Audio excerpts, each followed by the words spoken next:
Hi, my name is Jamil, and you're listening to Public Health World. Join me as I interview people making a difference in the world and their communities through public health and global health alike.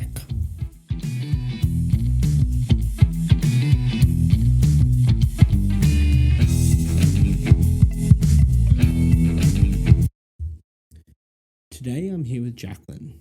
She's an experienced epidemiologist with a demonstrated history in disease surveillance and investigation, as well as research design and management.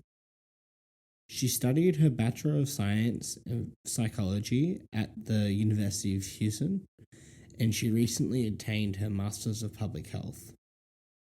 I apologize in advance. The recording in this one is a little bit bad. I've had a few issues with my microphone. Okay, welcome Jacquelyne to the first interview podcast, or your first interview podcast, and my first one for this type of podcast. So yeah, welcome to Public Health World. Thank you. I'm really excited to be here. Yeah, no.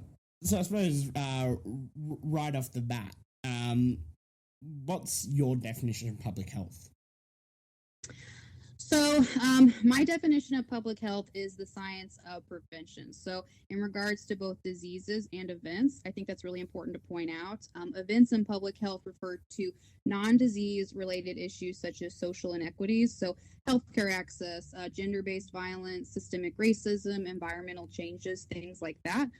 Public health aims to prolong and improve the lives of people through organizational efforts. So through legislative changes, research, data science, things like that.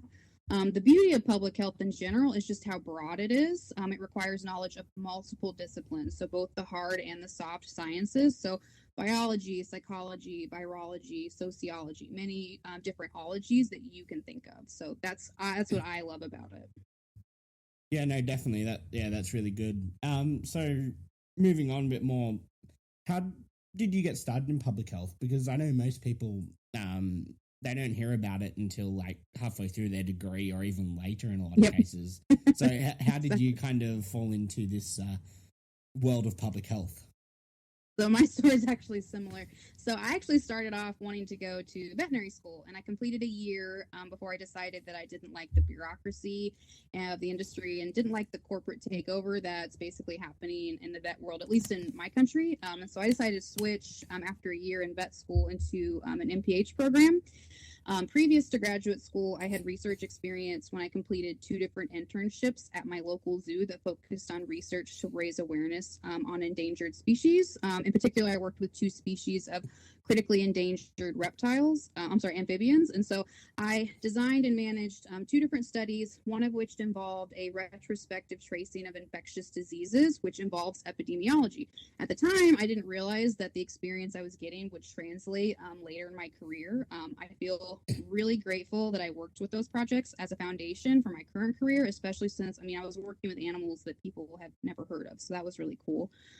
From there, I worked on a large-scale research project that involved program evaluation and health education in the Texas prison system. So as I'm sure you can guess, the Texas prison system is not super organized in the least bit, and the health education is lacking to the extreme. So our project focused on an HIV, hepatitis B, and hepatitis C focus approach, which basically focuses on testing to identify those that are positive and getting either treatment or education to them, or both, depending on the circumstance. So the focus system is one that's slowly growing, mostly in the U.S., as it fills a small gap due to our lack of healthcare access. I found my passion and love for viral hepatitis on that project, along with, in general, the whole what I call morality diseases, so aka the ones that society tends to judge others on, such as sexually transmitted infections, or those that can involve intravenous drug use, things like that. I also completed a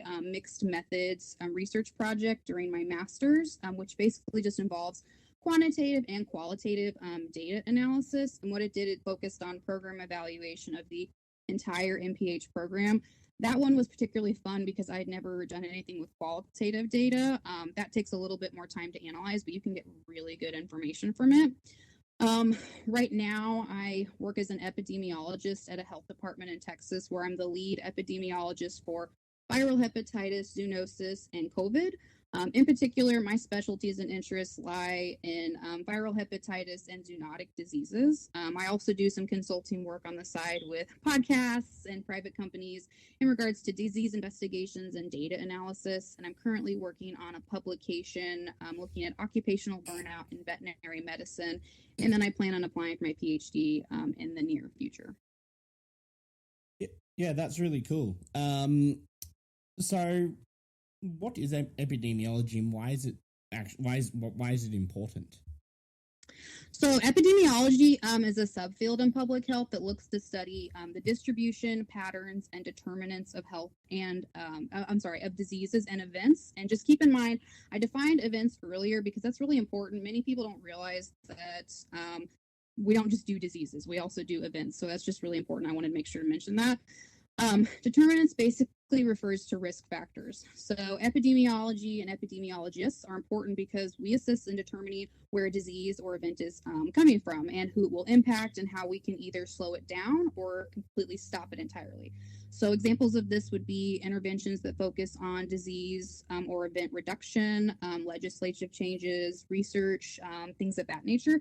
I'm a huge fan of research because research provides hard data and numbers that can be presented by experts that can lead to real world changes, at least in theory. So with that, the other question I was kind of interested because I don't know an awful lot about epidemiology myself. It's not something I'm looking at going into at least. But does chronic disease fall into epidemiology at any point? Yes. So, I mean, hepatitis C is technically a chronic disease. That's Most people don't know about it until they have cirrhosis of the liver, especially in the United States, because we just don't have access to testing like other countries do. So it definitely falls into it. There's a lot of people that prefer more exciting diseases or the newer diseases like COVID. And then there's people like me that actually prefer more of the chronic standard diseases. Diabetes is technically a chronic disease as well. So it definitely falls under there. Yeah, I mean, diabetes, heart disease, cancer, all those, as said, it's like the lifestyle diseases as the other term for them. And that's something I'm quite interested in, especially coming from. And it's one that gets underlooked a lot too. At least in my state of Texas, we don't really do anything with chronic diseases. So it depends on where you live, I guess. But a lot of it's just it's underfunded and people just don't do a lot with it. Yeah, so. Last time I checked, you guys have one of the highest rates of chronic disease related deaths in. Yeah, that's what happens when we can't go to the doctor. Yeah, as I said, I am very grateful. Medicine goes a long way. Yeah, I am very grateful for living in Australia. Free healthcare for all. I've heard very good things. I am very jealous. Yeah. So going more to more the classic epidemiology, like the infectious diseases, and especially zoonotic diseases, which is something we're both interested in. What causes them? Where did they actually come from? So infectious diseases, by definition, they simply refer to a disease that is caused by a microorganism that is invading a host. So there's multiple types. So viral, bacterial, prion, which is basically a protein infection, helminths, which is parasitic, and then fungal. So where they come from is determined by what infectious disease it is, basically. So for example, hepatitis C is transmitted via blood or bodily fluid, whereas murine typhus is transmitted via feces from an infected flea, usually as a parasitic host on a domesticated pet. So we can have food or waterborne, meaning they're spread via infected food or water that we ingest or are exposed to, while others are bloodborne or sexually transmitted. Another type is zoonotic, like we were talking about, which basically refers to diseases that are spread from animals to humans. This can be from the ingestion of contaminated meat or bites or scratches from infected animals. A subset of this is vector-borne diseases, which I find very interesting. Basically, those come from arthropods like mosquitoes, fleas, and ticks. And so examples of those would be typhus in general, because there's 3 types, Lyme disease and West Nile. And we have a lot of emerging diseases that fall in that category just because of global warming and things like that. Yeah, no, that's really interesting. So kind of adding on to that as well, according to the World Health Organization, one of the biggest threats we're getting is the possibility of a antibiotic-resistant infectious disease. Now, what would actually happen if we, say, got a strain of deadly bird flu or a strain of swine flu, for instance, that could that was antibiotic resistant, like to all forms, because of the amount of antibiotics that the animals are given during their time growing, so to speak? We'd be in a lot of trouble. I think that COVID is basically a precursor for something a lot worse. And so, one of the biggest threats right now that I've heard multiple experts talk about is the potential for a novel influenza, which would basically mirror what happened with the Spanish influenza. But we are in a position where it could mutate to the point where we could not get it under control. And seeing how, we can't get people to do basic things like vaccinate and wear a mask, and they mutate. They're doing their job great. The virus is mutating like it's supposed to. We would be in a lot of trouble. So an antibiotic resistant virus is a very scary thing. And I think a lot of people don't think about it. They think about other things like, how HIV gets the news or COVID, but really there are a lot of underlying diseases that are bubbling, and they don't get enough news about them. So it's definitely a very scary thing that should be on our radar. Yeah, no, definitely. Think of like I think it's the H1N1 bird flu. Yep. That one's just started to change to humans in some rural areas in places like Russia, where they've had to just kill all of their animals and then burn them just so no one dies, essentially. It's similar to the swine flu. Yeah, it's very scary. As I said, I think the World Health Organization about 3 or 4 years ago did like a scale of worst threats, like what could cause a basically civilization breakdown, and I believe number 1 or 2 was an antibiotic resistant superbug.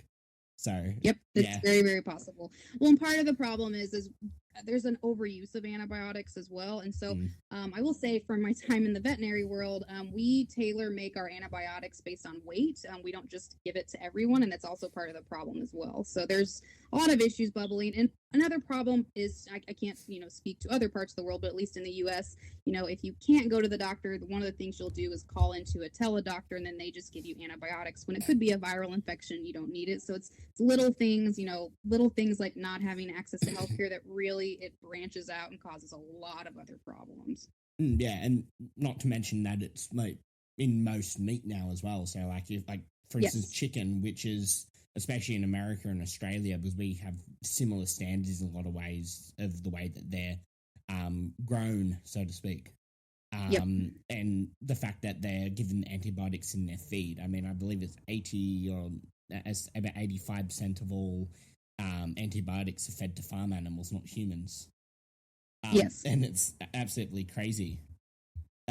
So from a public health standpoint, to prevent an emerging infectious disease or more emerging infectious diseases, what could we do from that public health standpoint? For public health professionals, we can stay informed about emerging infectious diseases because knowledge is power, and health education so that we can inform the public to the best of our abilities, ensuring that we stay up to date on the latest peer-reviewed studies and reliable news sources. And I'll say that again, reliable news sources, so that way we can answer questions from the public or just provide insight or expertise if needed. For non-public health professionals, it can be tricky because it's confusing on what sources are reliable and what aren't. It really is. So I highly encourage people to ask questions from experts if they have any, or if they're just seeking education on the matter. I will offer that I love health education and deciphering information on that matter. So if anyone of your listeners has questions, they're free to reach out to me on LinkedIn. I will gladly offer my expertise. I do that all the time at work. Another thing we can do just in general is just to be cognizant of our activities and decisions. So an example of an emerging infectious disease I have experience with is Lyme disease. It's absolutely terrifying. It's very cool, but it's very scary. So to prevent exposure to this disease, it's just recommended that you avoid the vector, which are ticks. And so basically just be cognizant of tick exposure. So if you're in an area where Lyme disease is endemic and you find a tick on you, you can send it off to your local state health department, and they'll have it identified and tested. Prevention of zoonotic diseases in general just basically involves vaccinating your pets, keeping them up to date on parasitic prevention, which prevents exposure to those vectors of fleas, ticks, intestinal parasites. So if you're a pet owner, literally just basic veterinary care goes a long way in preventing emerging zoonotic infectious diseases. In regards to other emerging infectious diseases, unfortunately, many sexually transmitted infections are making a huge comeback right now, especially during the pandemic. So the basic advice for that is just to practice safe sex and just get routine STI testing done, just making sure your vaccinations are up to date. As I previously said, novel influenza is a huge concern right now. So just basic small things that we all can do go a long way in preventing emerging infectious diseases from becoming a large problem. Prevention, I can't say this enough, is the best tool. Yeah, no, absolutely. And adding on to that, considering that I believe it's more than half of the emerging infectious diseases are coming from the so-called three animals we eat, or three or four animals that Westerners eat, mind you. Mm-hmm. And all the emerging ones tend to be moving more towards the factory farm style farming, which is pretty much, sadly, the majority of farms in the world. Yep. Now, how could veganism or even clean meat, like lab-grown meat, play a role in the future of preventing these infectious diseases? Mm-hmm. So this is a really good question. So it's actually a little bit tricky just because we have to look at the social structures that would prevent individuals from adopting a vegan lifestyle in the first place. I think that's important versus just a black and white yes or no. So in a perfect world, obviously, we would have no suffering. We would all adopt a vegan lifestyle, in my opinion, if desired, depending on the country that you live in. Certain social inequities, though, make it nearly impossible. So in the United States, food deserts are a huge barrier for vegans and vegetarians, and just finding stable food sources in general. So for those that don't know, go ahead. Yeah, so just quickly, so for people who don't know, what is a food desert? There you go. So food deserts are basically areas, and I'm sure they exist in other parts of the world too, but in the United States, they're mostly areas that are in lower income areas that are disproportionately people of color, and it's basically an area with very little to no food sources. So a lot of times it'll be, you can go to a gas station, you're lucky to find chips and candy, and that's their main source of food. They have to travel pretty far to go to a grocery store. And I have been in those areas before, and as I'm a vegetarian, trying to find options just for me was difficult enough. And so if you're trying to find vegan options, that would be almost impossible. You could probably do it, but you might get scurvy in the process. So it's very, very difficult. In addition to that, just easy access to fast food that lacks vegan options is another barrier. The United States, we have a lot fewer vegan and vegetarian options at fast food restaurants versus the rest of the world. We just don't have those options. And then cost is another issue as well. Inflation is very, very bad right now, and it's affecting food sources. And wages aren't increasing, even though food prices and rent is going up. And so a lot of individuals are just struggling just to buy regular food options, and vegan options may seem too pricey if they don't know the ways around. All that being said, though, however, from a disease standpoint, abstaining from meat and dairy can lower your chances of being exposed to certain diseases, such as foodborne illnesses. Many of those involve exposure to undercooked meats, unpasteurized dairy products, things like that. I do want to point out, though, that a lot of that risks involving vegetables are still there because you can still get foodborne illnesses, obviously. In regards to emerging zoonotic infections, though, many of those, like you said before, are contributed to the conditions of factory farming, which I think we can all agree are deplorable. They're disgusting. When you shove animals in unsanitary conditions with no to little ventilation, you add stress, you add poor diets. It's a perfect breeding ground for either new pathogens to mutate or old ones to make a comeback. And so, for example, like I said earlier, the swine flu outbreak, the potential source of that has been argued to be factory farming.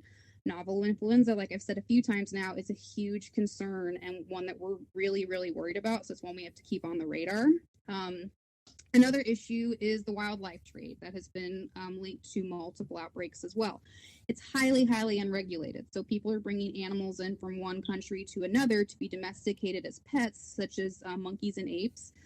Sometimes illegally, but honestly, a lot of times it's legal, and the regulations are extremely, extremely lax. And so what happens then? Pathogens are given a chance to either mutate, or they just are in an area where it's not endemic, and they just take over very quickly.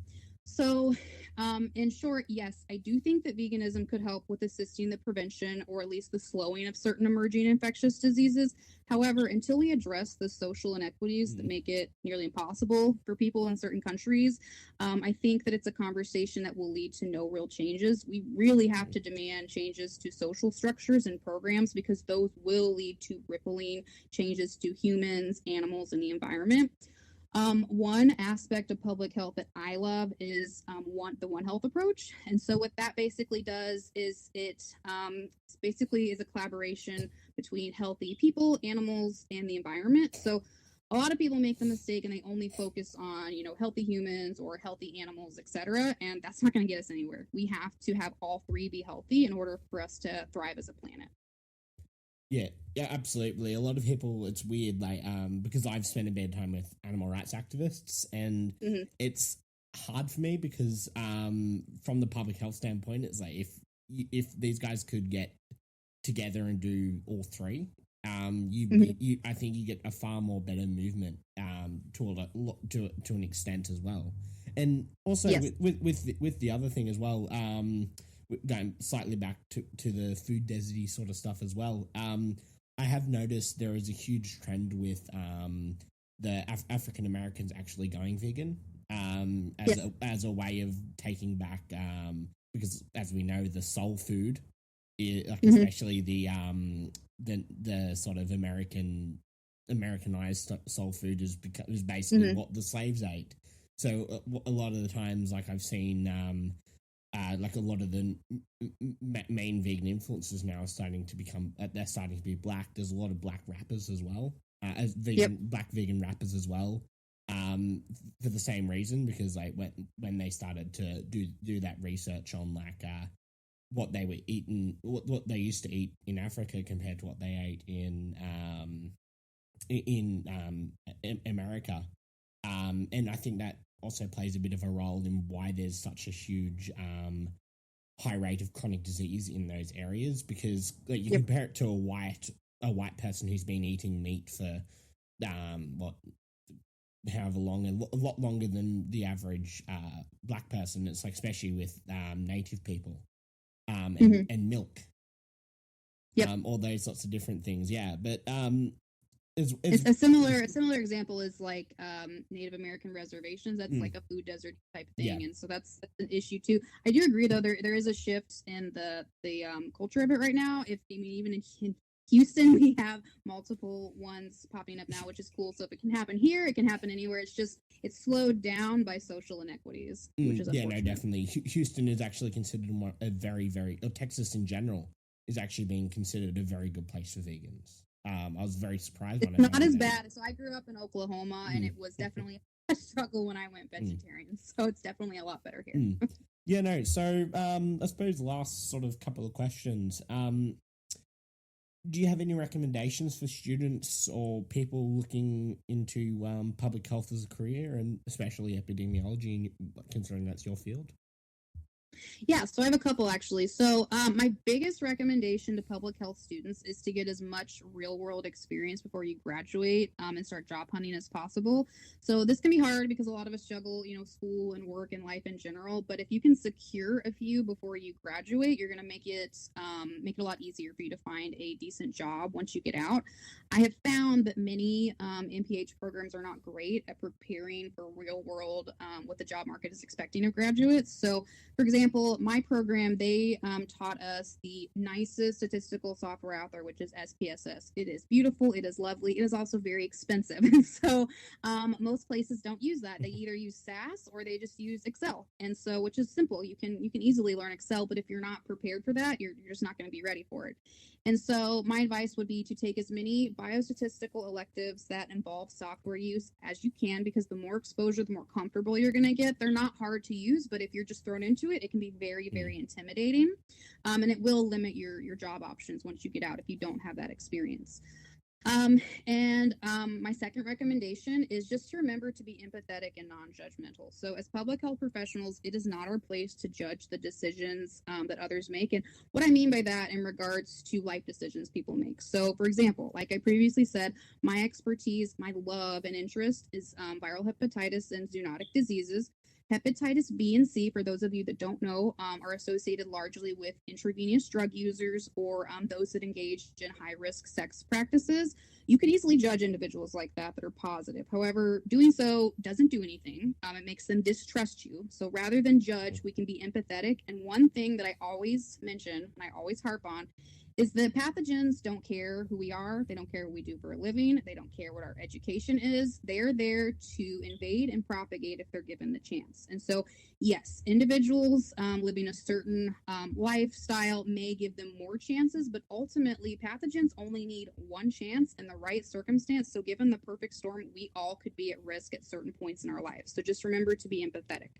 My third recommendation for students is that just remember to be culturally aware when you make recommendations. I can't say this enough, or when researching diseases or events in general.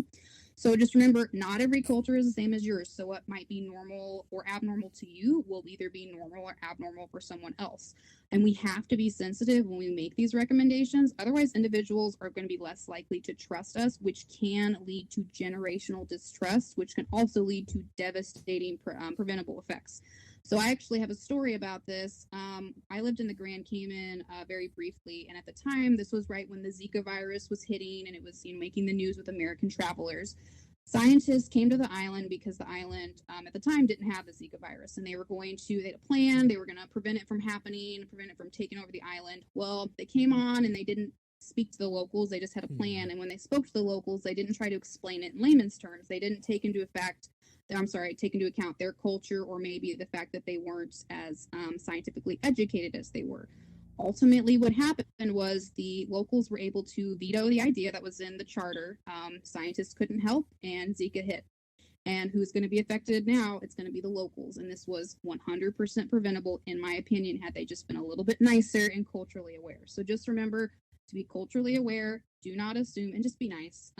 Treating people kindly when you give public health education or your expertise goes a long way, even when it's hard, and it will be hard. I can guarantee that with my experiences with COVID, but just be as nice as you can.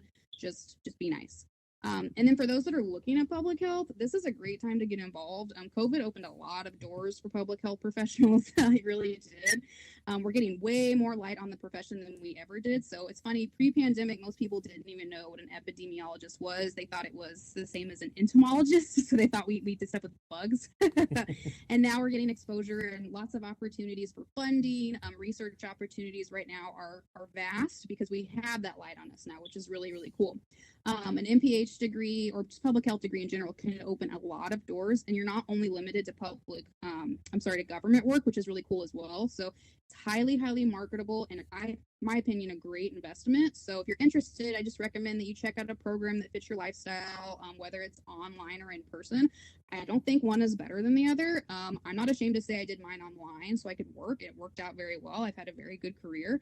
And just make sure, and this is really important, I don't know if this really applies to Australia, but here in the US, we have a lot of for-profit universities that have popped up, and they're not actually accredited, and they tote MPH degrees that are kind of useless. So that's just my advice. Just be careful, do your research on your school, just make sure it's accredited so that way you don't waste your time and money. Yep, that makes sense. Most of Australia's universities are public and, well, kind of free for most students through tax. So very nice. Basically just to make you a bit jealous there. When I heard you were from Australia, I was already jealous. So all of our universities pretty much, as long as they're an accredited course, they'll be, for my case, because I'm on welfare payments as a student, so I get essentially paid to study. But on top of that, because I'm on those welfare payments because it's technically below the minimum wage, we actually get even more than that, where half of our degree is, or about half of our degree is paid for. We have no fees like basic fees that people would pay for, and the other half that we pay for is paid for through tax once we hit a certain threshold. It's beautiful to hear, but it's it's just like so foreign to me because I'm like, yeah, 60 grand for a master's. That sounds normal to me. I don't know. That's amazing. Yeah, no. So if people want to contact you, I assume LinkedIn would probably be the best place. Yeah, they can send me a message Yeah, on I'll LinkedIn, and then add a if link. they have more questions, I can give them my personal email. That's fine. Yeah. I love talking about diseases and events and public health. So when I say I get excited, I mean it. I get very excited. I wake up excited to do my job. I'm very lucky, and so if they have questions, they can feel free to reach out, and I can always give them information. Yep. Yeah. No, I'll add a link to your profile in the